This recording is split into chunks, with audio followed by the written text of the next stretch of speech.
Қайырлы кеш, қалдарыңыз қалай? Біз бүгін осындай шиқырақтың жаңа түрін үйренетін боламыз. Ол үшін бізге мынандай бөз 13-13 сантиметр размері және де екі түрлі лента керек болады. Алтын түсті және осындай ақ айвори түсте екі түрлі лента керек болады. Ең әуелі мен көзін тігіп бастаймын. Көзін тігу үшін мен ортасынан қолмен үтіктеу арқылы осылай центрін белгілеп аламын. Төртке бүктеймін осылай.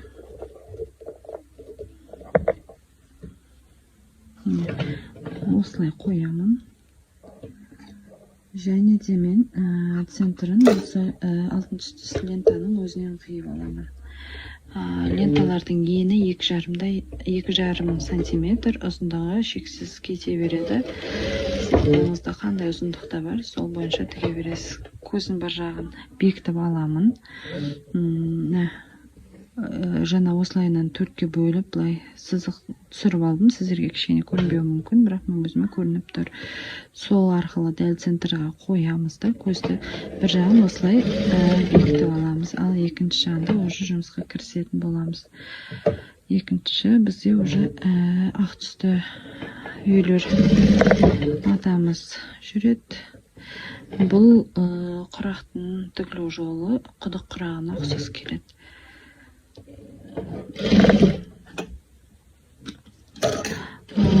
Басқаша варианттармен де тігуге болады. Үшбұрыш қылып кесіп алып ленталарды, бірақ мен ондай мата кесіп отырып уақыт жоғалтқым келмеді. Сол себептен осылай лентаның өзінен тігіп бастадым.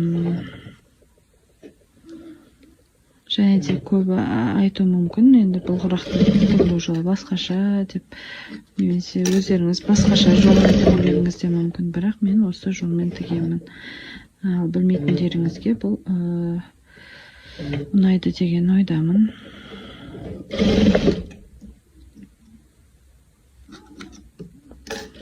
Осы алтын түсті лентамызды жібереміз. Үстіне мынау кішкене жалпақтау болып кетті. Жалпақтау болған кезде мен осылай үстінен тағы бір өтемін. Және осылай ақ түсті лентаның үстіне осылай алтын түсті золотистый біздің шиіміз, лентамыз түсіп отырады. Осылай.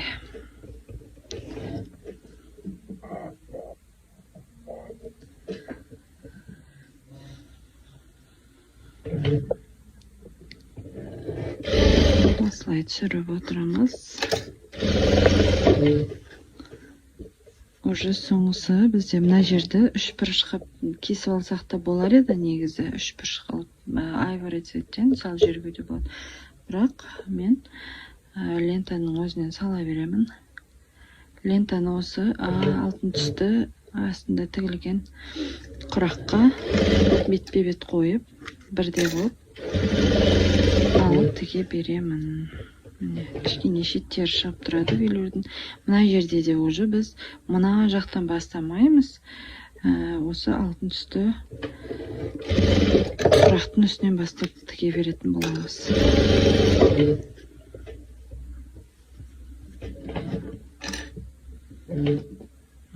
Сәл-пәл аққа қарай жіберіп жатырмын.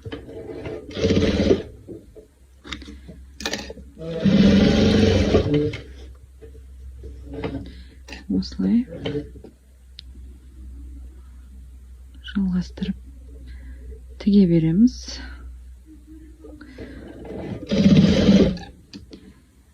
Міне алтын түсті, именно алтын түсті лентамен бірде қылып алып. Әйтпесе үлкенде болып, мата шығына көптеу болып кетуі мүмкін.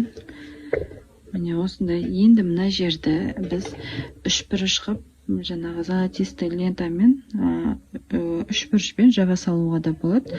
Және мен оны да жаппай, тағы да лентамен жүріп өттім.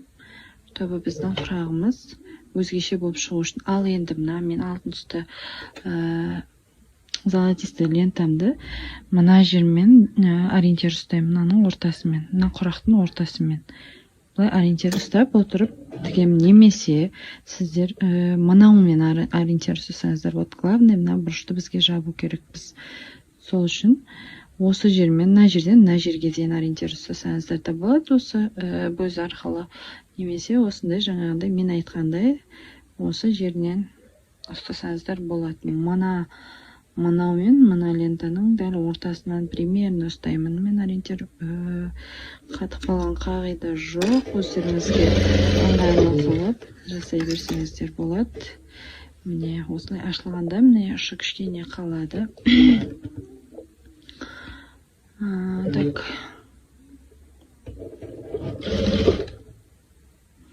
Бұл құрақтың түрін мен бұрын соңды тігіп көрпелерге қоспадым. Осы жолы қосқалы жатырмын.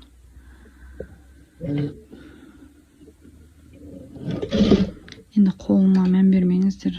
Қанап атқан жерлері, жаңа ине кіріп кеткен. Шебердің қолы сондай болады екен енді. Инемен тесіп аламыз, қайшымен қиып аламыз қолымызды.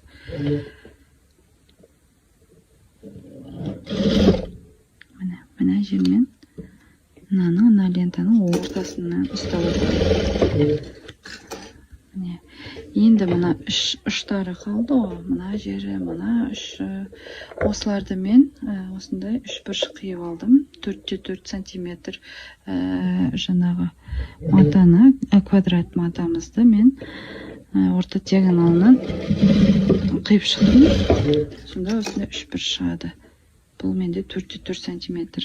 Одан да кішірейтіп істеуге де болады. Главное, сіздің бұрышыңызды жапса. Енді мен размерлерін нақты тартылдатып айтып отқан жоқпын.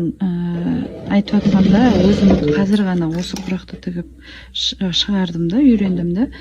Негізі бұл құрақ бұрыннан бар. Мен бір кісіден көріп отырып жасап отырмын. Сол кісіден қарап өзім примерно есептеп шығарып отырмын. Ленталарын барлығын примерно жобамен есептеп шығарып отырмын. Бұрыштарын барлығын мен жобамен есептеп отырмын. Сіздерге главный тігілу жолын көрсетіп жатырмын. Енді әртүрлі размермен тіге берсеңіздер болады. Енді осы дайын болған матамызды біз 4 бұрышқа былай сызып алсақ та болады. Мен сызып алып жатырған жоқпын, уақыт жоғалтып. Мен сразу тігіп жатырмын. Енді сіздер қисық тігіп аламын, менікі қисық болып кетті деп жатырсаңыздар, онда сіздер сызып алыңыздар міндетті түрде, ровный квадрат сызып алыңыздар.